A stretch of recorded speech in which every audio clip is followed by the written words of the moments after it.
Okay, today we're going to talk about power. And power is the rate at which work is done. Now you'll remember, work is just the exchange of energy. So really what we're talking about when we're dealing with power is how quickly work is being done or energy is being exchanged. Remember, rates mean how fast something happens. So we're talking about work and time. So mathematically we can talk about power, P, as being work over time, or really work done over a change in time. So you could write it with a delta T.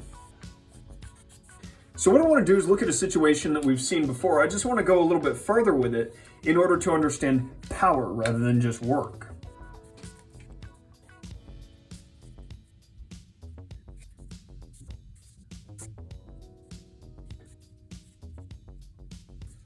Okay, so here we have a car. Let's let this car start at initial velocity of 0, and we're going to let this car speed up to a final velocity of 26.8 meters per second. Well, why 26.8 meters per second? Because that's 60 miles per hour. So we're going to let this car go from 0 to 60. And let's go ahead and say the mass of this car is 1,200 kilograms. So we've got a 1,200 kilogram car doing 0 to 60, and I want to look at this and allow this to take two different times. The first, we're going to let this car go from 0 to 60 in a rather pedestrian 10 seconds. So what I want to do is figure out the power produced by the engine of the car in order to allow this car to speed up from 0 to 60 in 10 seconds. So there's some force by the engine forward. I don't want to neglect friction. I don't want to worry about any of that right now. We're just going to talk about the overall net work done on the car in these 10 seconds. So with this, we know power is work over time. So of course we're going to have to figure out the work done on the car in this amount of time. Knowing the car starts with a velocity of 0, we know it starts with no kinetic energy, and we know it's going to finish with some final kinetic energy. Now there is no change in potential in this problem, and that's because the car is not moving vertically, and we're not compressing springs or anything like that. So we know the initial kinetic is 0. We know the final kinetic works out to be 431,000 joules. That's just 1/2 mv squared. I don't want to get into where that comes from too much right now here. If you don't already understand kinetic energy, click up here and you can take a look at the video explaining kinetic energy and where that comes from.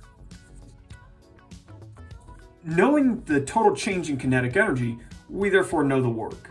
So the work that was done on the car is simply the final kinetic minus the initial kinetic. Realize work just being the change in kinetic energy. That means there's going to be a work done by the engine of 431,000 joules. Simply put, the final kinetic energy of the car all came from the engine. So power is going to be the total work done over the elapsed time. Now we know the total work done was 431,000 joules over the 10 seconds. So we've got joules over seconds, and this is going to leave us with a power of 43,100 joules per second. Now we don't call the units of power joules per second, we refer to them as watts. So we've got 43,100 watts.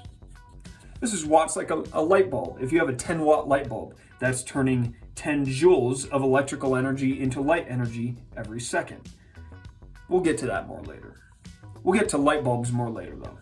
The real question on your mind right now is, well, how do watts compare to horsepower? We're talking about a car, so let's put horsepower in this. I want you to realize 1 horsepower is equal to 746 watts. What that means is this right here is only about 58 horsepower. Not a whole lot, but then again, we have a very small car. 1,200 kilograms is not much, and it's taken a long time to get up to 60 miles an hour. So let's speed this car up a little bit. Let's have this car go from 0 to 60 miles an hour in how about 3 seconds.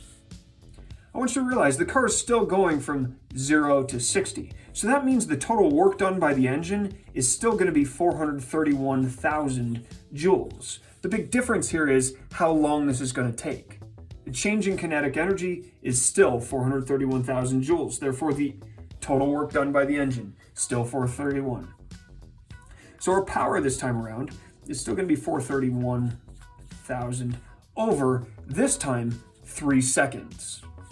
And this leaves us with a power that is equal to 144,000 watts, or if you want to put that in terms of horsepower, that's going to work out to be 192 horsepower. So what we've done here is we've used our equation for power to solve for the power of this car as it goes from 0 to 60 miles an hour. Now there's another way to look at power, and to understand that I want to go back up to our equation here for power. And I want to really look at work. You remember work is equal to FD cosine theta. So if I substitute this in here, what we wind up with is power equals FD cosine theta over delta T. Now there are no huge revelations here in this, but I want to rearrange this just a little bit. I'm going to take the F and the cosine theta and join them together. F cosine theta, and then off hanging out over here, we've got D, that's displacement over a change in time. And what I want you to realize is this little guy right here, that's velocity, displacement over time. And so we get a second equation for power, and that is force times velocity times the angle between these two vectors.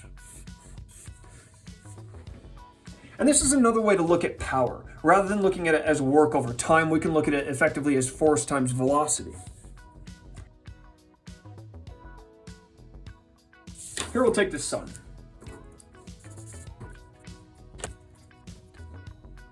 And over here we have the Earth.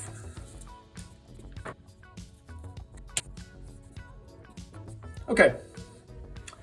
Oftentimes you'll see things like space probes. When space probes are fired way out into space, you would think somebody would take their little space probe and they would shoot it out into space, away from the sun.